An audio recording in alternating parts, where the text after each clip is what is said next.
दोस्तों, मेरा नाम सनी प्रकाश है और मैं आपको बताऊंगा 5 ऐसी नारी शक्ति की कहानी जो आपके रोंगटे खड़े कर देगी। इस संसार की जननी नारी है। नारी अपने आप में शक्ति स्वरूप है। चले गए वो दिन जब लोग कहा करते लड़की है क्या, अबे लड़की की तरह रो रहा है। इस संसार की सबसे बड़ी शक्ति नारी है, जो भगवान को भी गर्भ में धारण करने की शक्ति रखती है। ऐसी ही शक्ति की कहानी है सिंधुताई।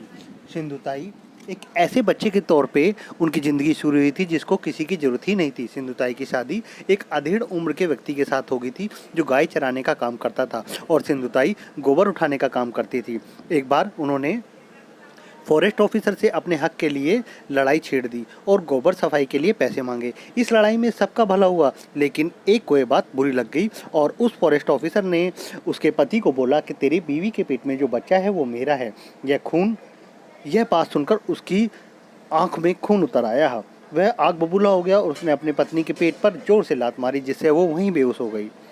उसको मरा समझकर वह उसके घसीटकर तबेले में ले गया। वहाँ उसने सभी गायों की रस्सी खोल दी ताकि लोगों को लगे कि गाय के नीचे आकर वह मर गई है, मगर ऐसा नहीं हुआ। सभी गाय इधर उधर घूम रही थी, मगर एक गाय ऐसी थी जो उसको चिल्ला चिल्ला कर जगा रही थी, सिंधुताई का पूरा ध्यान रख रही थी। जैसे सिंधुताई को होश आया तो उसने देखा जाए कि इस गाय ने मेरी हेल्प करी है, इसने मेरी रक्षा करी है। दूसरी बात उसके दिमाग में ये आई कि इस नाल को कैसे तोड़ा जाए। उसने एक पास से पत्थर उठाया और 16 बार उस नाल पर मारा, तब जाके वो नाल टूटी।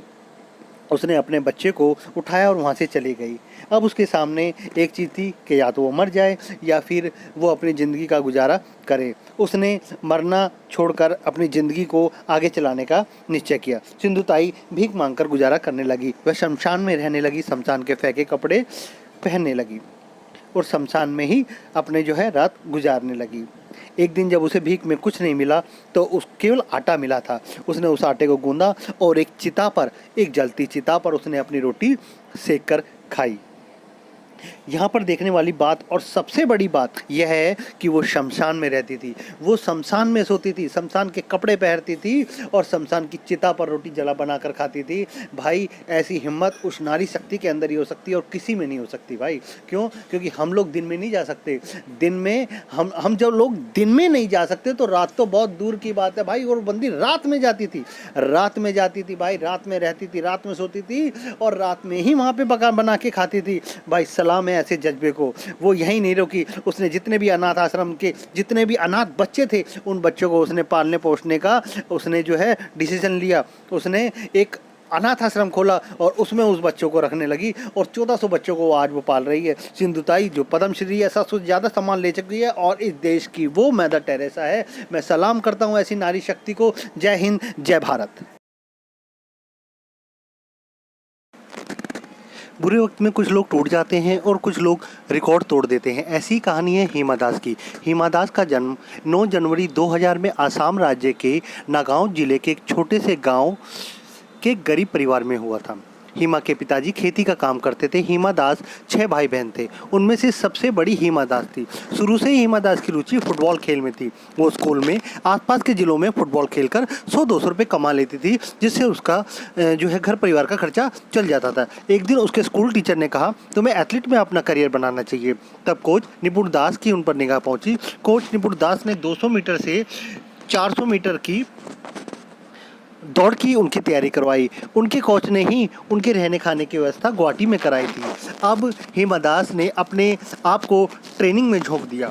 18वें एशियाई खेल के अंडर 20 में 19 दिन में 5 स्वर्ण पदक जीतकर उसने इतिहास रच दिया। राष्ट्रपति, प्रधानमंत्री, फिल्मी हस्तियां सभी ने उनको विजय की बधाई दी। एक टाइम ऐसा था जब एडिडास का 2000 का जूता खरीदने के लिए उसके पिताजी को बड़ी मुश्किल का सामना करना पड़ा। आज वही दिन है कि ब्रांड एम्बेसडर बनी हुई है हिमा दास एडिडास की। यहाँ तक कि फेमिना मैगजीन ने भी उनकी फ़ोटो को फ्रंट पेज पर जगह दी है। सलाम है ऐसे जज्बे को, सलाम है ऐसे हौसले को। जय हिंद, जय भारत। नारी प्रीत में राधा बने, गृहस्थी में बने जानकी, काली बन के शीश काटे जब बात हो सम्मान की। अरुणिमा सिंह। अरुणिमा सिंह का जन्म 20 जुलाई 1988 को यूपी के अंबेडकर नगर में हुआ। वो नेशनल वॉलीबॉल खिलाड़ी थी। 11 अप्रैल 2011 को सीआईएसएफ की परीक्षा के लिए वो ट्रेन से जा रही थी। तभी ट्रेन में कुछ गुंडों ने उनकी चेन छीनने के चक्कर में उनको ट्रेन से गिरा दिया। पास से गुजरने वाली एक ट्रेन ने उनके पैर काट दिए और दूसरे पैर की हड्डी बाहर आ गई। रात भर वो बंदी दर्द से चीखती रही, चिल्लाती रही। 49 ट्रेनें रात भर उनके पास से गुजरी। सुबह गांव वालों ने उनको अस्पताल में भर्ती कराया। बरेली के अस्पताल में उनका पैर काटा गया और बाद में एम्स में उनको रेफर कर दिया गया। 4 महीने तक जब वो अस्पताल में थी, सभी रिश्तेदार या दोस्त उनको दया की दृष्टि से देखने लगे। कुछ ने तो ये बात तक फैला दी कि टिकट ना होने के कारण वो खुद कूद गई थी। अब उनके मन में एक ही चीज़ चल रही थी कि अब कुछ करना है, ऐसा जो पहले किसी ने ना किया हो, और एवरेस्ट फतेह करने की उन्होंने सोच ली। उन्होंने बिजेंद्र पाल जी से गाइडलाइन ली और चल पड़ी नकली पैर के साथ एवरेस्ट फतेह करने। और उन्होंने 2 साल बाद यानी 21 मई 2013 को अपने लक्ष्य को पा लिया था। उनकी अगर जगह कोई होता तो शायद ही ऐसा करना मुश्किल था उसके लिए, लेकिन सलाम है अरुणा सिंह के जज्बे को। अरुणा सिंह जो एक नारी है और सलाम है ऐसी नारी को। जय हिंद, जय भारत। याद रखिए, कोई भी व्यक्ति तब तक नहीं हारता जब तक वो हिम्मत नहीं हारता। ऐसा ही एक उदाहरण है मानसी जोशी। मानसी जोशी का जन्म 11 जून 1989 को हुआ। वो एक भारतीय पैरा बैडमिंटन खिलाड़ी हैं। उनकी गिनती दुनिया के 10 शीर्ष खिलाड़ियों में होती है। मानसी 2010 में मुंबई के जे सौम्या कॉलेज में इलेक्ट्रॉनिक इंजीनियर से ग्रेजुएशन की थी, मगर उनका लगाव बैडमिंटन में था। स्कूल लेवल से इस बंदी के कंपटीशन जीतने शुरू कर दिए थे। 2011 के एक ट्रक हादसे में उनका पैर कट गया।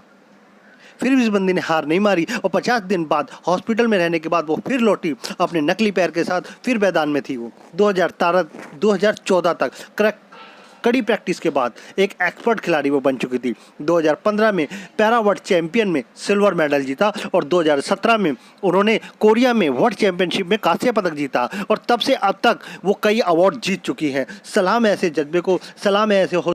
खुद ही को कर बुलंद इतना कि हर तकदीर से पहले खुदा बंदे से खुद पूछे, बता तेरी रजा क्या है।